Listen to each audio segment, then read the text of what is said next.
Assalamu alaikum wa rahmatullahi ta'ala wa barakatu. ‘Yan uwa barkanku da zuwa wannan dandali, barkanku da sake saduwa da mu a wani sabon bidiyo wanda muka kawo muku darasi na musamman akan wayanda suke kiran ku amma kuma sai dai ba kwa tare da wayanku ko ba kwa kusa da wayoyinku.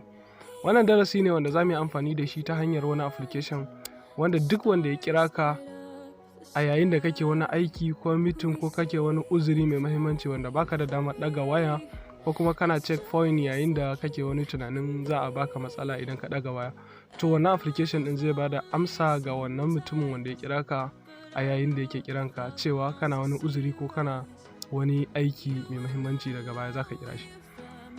To amma kafin mu shiga ga darasin, idan yau ne farkon zuwanka wannan dandali, dan uwa ka taimaka ka danna mana alamar subscribe sannan ka danna alamar ƙarawa domin samun sabbin shirye-shiryenmu da zarar mun daura. Kuma idan har bidiyon ya burge ku, dan Allah ku taimaka ku danna mana alamar like. Ta bari mu shiga ga darasin. Zan ajiye muku link a description wanda idan zaran ka danna link din zai kai ka kan Play Store, sai ka dauko wannan application din kai downloading ɗinsa sai ka bude shi. Bari mu bude shi. Da zaran ka bude shi zai nuna maka wannan abubuwa. To alama ce na tutorial na sabon application a wayarka, sai ka danna wannan. Kawai ka danna kowanne ɗaya zai dinga nuna ma yadda za ka yi amfani da shi, amma ba damuwa bane, kada ka tada kanka hankali.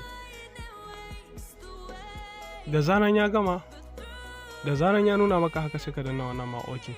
To shikenan. Wannan application din to za ku ga abubuwa ya nuna abu guda uku, akwai SMS, akwai calling, akwai application. To kowane bangare yana aiki da shi.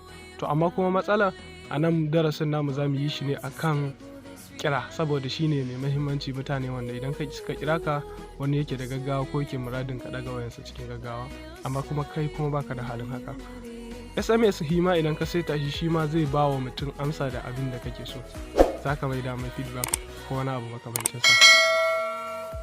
To sai ka danna wannan alamar, wannan gashi nan, wannan alamar kai opening ɗinsa ka buɗe shi.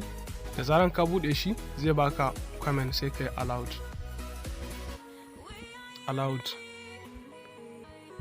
sai ka danna allowed. To zai kai ka kan contact ɗinka cewa ka yi selecting nambobin da kake so za ka dinga mai dawo amsa. Shin wayoyinka duka ne ko kuma nambobin wasu numbers ne ko kuma duka, ko kuma wasu nambobi ne wanda ka ware na musamman. Gashi nan zai nuna maka contact da yake kan wayanka haka. To kada ka damu, idan kana buƙatar ka ce duka nambobinka ne sai ka danna wannan select, sai ka danna all. Ya nuna ma cewa ya yi selecting duka nambobin. To ba matsala bane dan ya yi selecting duka nambobin. To idan kana so kowane mutum idan ya kira ka a wayanka cewa ya maida mai wannan amsa saƙon nan da kake cewa kana wani aiki ko kana wani uzuri, to sai ka danna save.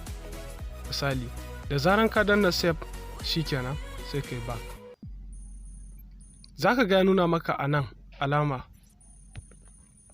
gashi nan anan zai nuna maka iya adadin nambobin da kai selecting cewa su kake so duk a cikin nambobinka, duk wanda ya kira ka to ya maida mar amsan cewa kana wani uzuri yayin da kake wannan uzurin. Ko kuma idan ka danna alamar hakan, idan kana so ka cire wasu nambobi sai ka cire. Bayan haka za ka ga unknown numbers ɗin nan. Unknown numbers yana nufin wanda baka da namban sama kwata-kwata. Idan ya kira ka in kana wani uzuri kana wani aiki, to wannan application ɗin zai mai damar amsa daidai da wannan amsar abin da kake bukata ka sanar da shi. To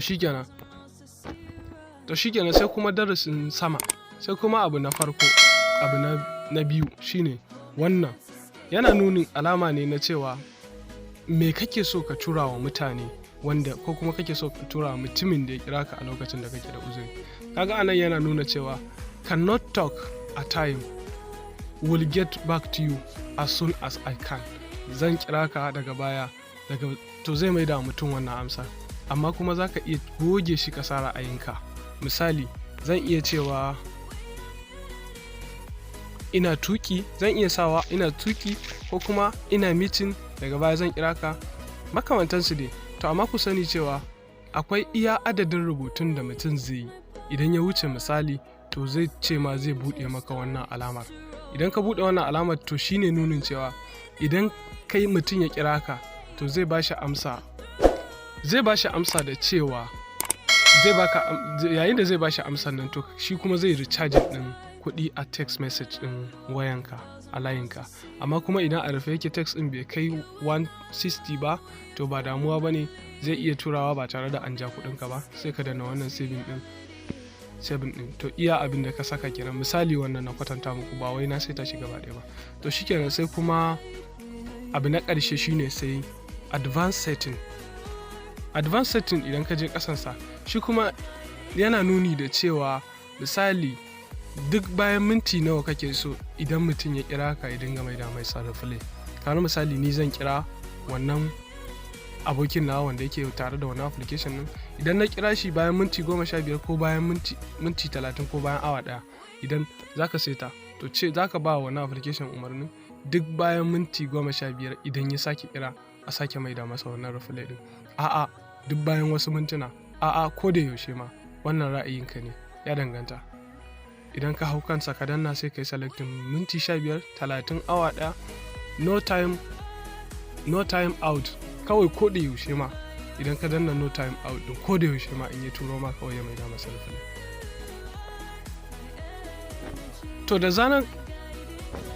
zaran ka gama saita wannan application din, kana amfani da shi kaga ya ke yi, to sai ka dawo kansa ka bude wannan alama, saboda bai bada allowed to notification ba, sai ka danna wannan alama. To zai baka allowed to notification, zai kai ka kan setting din wayarka. To sai ka duba application din, sai ka bude wannan alamar, shine ka bawa application din dama cewa ya dinga maka aiki, shikenan. Idan ka dawo kuma sai ka rufe shi, shikenan. Wannan in ka ga dama zaka sa wani application kuma gaskiya ba wani abu bane wanda zaka ce zaka tada hankali a kansa, sai ka sa masa rafale na amsa wani abu. Wannan shine a takaice, amma daga ƙarshe bayan ka gama setting ɗinsa sai ka danna wannan alamar na sama, gashi nan ka buɗe shi, sai ka buɗe shi, gashi nan. Da zaran ka buɗe shi, shikenan ka gama aikinka gaba ɗaya, ka gama saita komai, shikenan. Duk wanda ya kira ka zai bashi amsan kamar yanda muka nuna muku da rasin.